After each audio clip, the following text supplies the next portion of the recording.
There we are. Good afternoon, ladies, gentlemen. Hopefully, this microphone's working. It's been used quite a bit the last few days. Oh, yeah. All right, Michael and Israel here for a Tech Tuesday. Better late than never.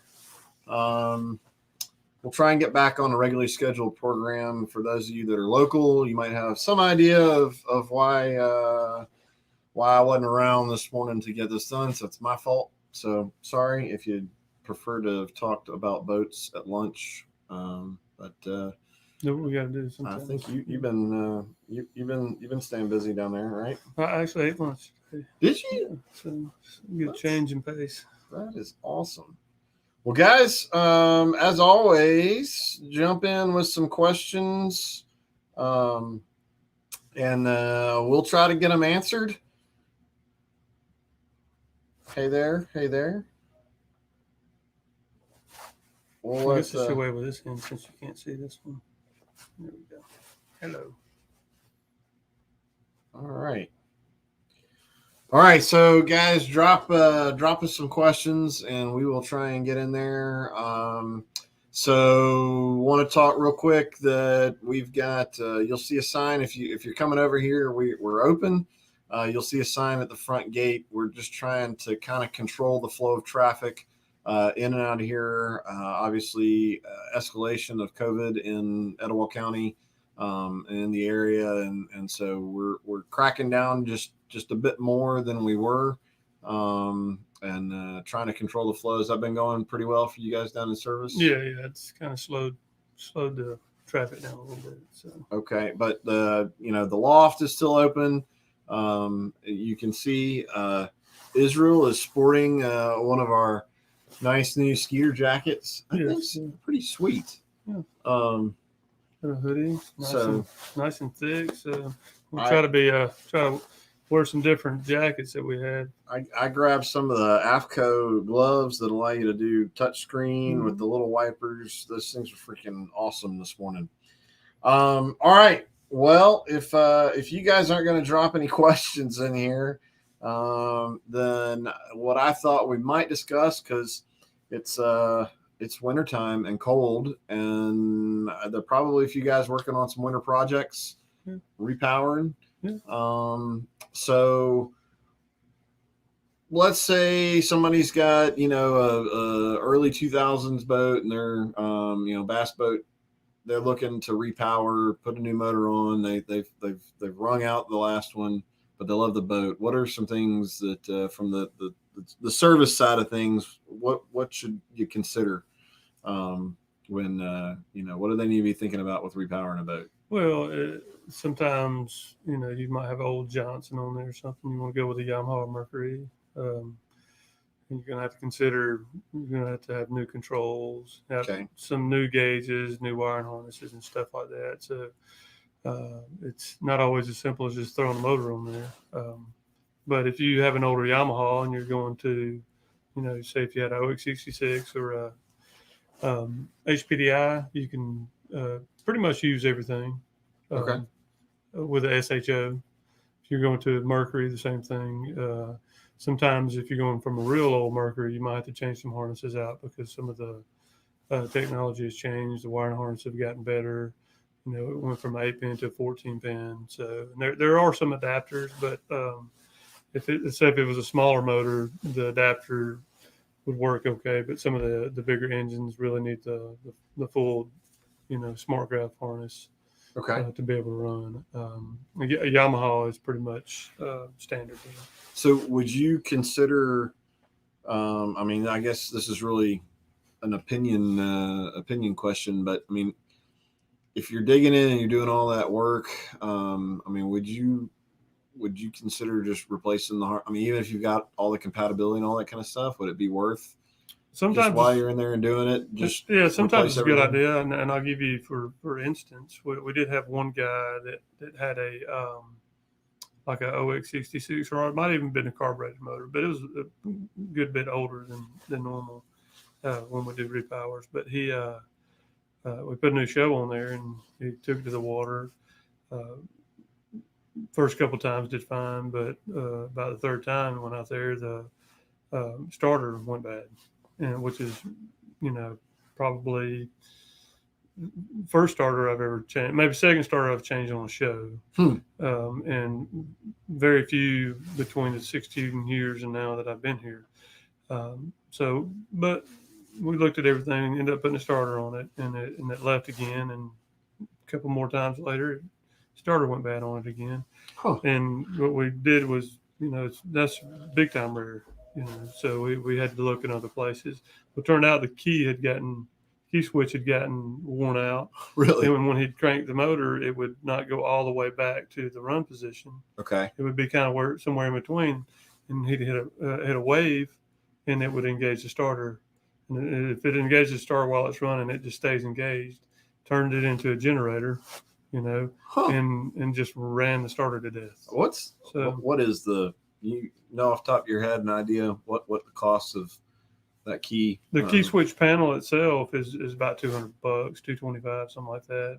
For a single key without all the other stuff on it, it's probably $150, something like that. But it's fortunately Yamaha, and I always tell them, exactly what happened, and because they don't want to replace a bunch of starters when it's not their fault, right? So that technically would be one of those situations we talked about. Yeah. Where Yamaha may not cover something because it was a boat side issue and they were not using new equipment that was under warranty as well. If it was a new control box, it would be under warranty. But in this case, old control box, failure of a key switch. And we ended up replacing the key switch in it and hadn't heard back from them in 8 months or so.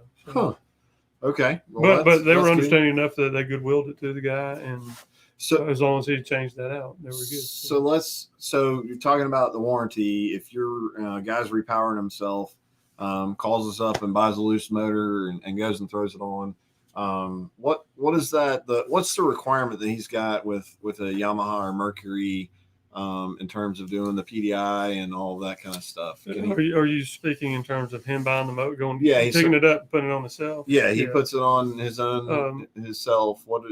How does he make sure that he's going to get the full coverage of the warranty? Well, what that person would need to do is once they put it on and got everything like they liked it, they have to bring it to us, and we'd have to go through a pre-delivery inspection before they ran it. Yeah. All right. Yeah. And in some cases we need to run the boat because a lot of times they want to know what the idle RPM, if everything, because you can't always get everything on a hose and see exactly what it needs. But most of the stuff you can, but sometimes it needs to be run. Gotcha. Well, I don't know. Some of you may not realize we actually ship quite a few motors all over the country, it seems. Of course, these days we're not shipping quite as many because we don't have quite as many. Yeah. I don't think a lot of the manufacturers that are putting boats together don't have very many users. Rick Smith's a great service department. Thank you. We try our best. Well, I shouldn't say we because I'm not in the service department. But you still try your best. I do. I try my best. Here's my best in the service department is I don't pick up a wrench and I don't go to try to fix boats. That's my best in the service department. Fair enough. All right. So I'll get on here and I'll do my best not to do any whatever it is you do. Social media stuff. John Cox, my boat is 100% now. Thanks to Israel. Thank you. You're welcome, sir. Right. I'm glad everything's working good. Well, man, I hope you're getting ready for March and the NPFL. I'm excited. Yeah, I don't even fish. No, I can't believe we're this far into December. 2020 is almost over. Well, thank goodness, guys. I'm not seeing any other comments, so this might be a quick and dirty Tech Tuesday, or a clean. I mean, you actually look pretty clean today. I don't know. We were just out checking out the new Avid 23 Fusion family style center console. Pretty cool looking boat. But before we pile, if you got a question, drop it in there. One thing that I just wanted to share and some stuff I've been working on locally. If you fish our waters around us here in Northeast Alabama, guys, if you aren't following Coosa River Keepers, I've learned a lot the last few days, and just want to give them a shout out. They do a lot of work to monitor and keep water safe for edibility of fish. Can we go swimming in the waters and all that kind of stuff around here? I've been aware of them, but I didn't 100% know. I've been very, very educated the last few days, and they're a big part of the sport of fishing and just having fun on our waters around here. So if you don't know who they are, Coosa River Keeper, go check them out, give them a follow, and see what kind of stuff they're doing. They've got a state-of-the-art water testing lab, and they go out and they're the ones telling us whether we can swim and tracking bacteria content and making sure we don't get any brain amoebas. Yeah, that's important. Yep. So pretty cool stuff. Now we got some comments in. Some more bragging on us. Service team recently helped me with the trolling motor repair. I'm grateful for excellent service. And then you got this guy right here. Looking into investing in a rendering plant in Gadsden. Any advice? Oh, John Cox. Yeah, don't. He knew how to push your button. Yes. So he pushed all of them at one time. Yeah. Now I want to talk boats. That's what I'm here to talk about. So, you know that kid you get in the elevator with that pushes all the buttons? I bet John Cox. He's yeah. He just did that to you. I bet he actually does that when he gets in an elevator. I know I do. I mean, he was some Marines. Yeah. All right. Before this, we're done. I think we're gonna go wrap it up for the day. But thanks for those of y'all that jumped in. We'll try to get sorted back out for next week. Maybe have a few more questions. But it is wintertime. So I don't know if there's. This is when you catch the big fish, right? In your bass boat. Yeah, that's what I'm hearing. That's what everybody tells me. That's what I'm hearing. So maybe that's for everybody. Then I hear the guys that, fish, here. Yep. And I got a new salesperson that fishes, and he's like, "Oh, I don't fish in the cold. It's too cold." And I was like, "Okay, whatever you say, boss." All right. Well, I think a lot of people been out deer hunting. All right, guys. Hope you're ready for Christmas. It's crazy, but happy holidays.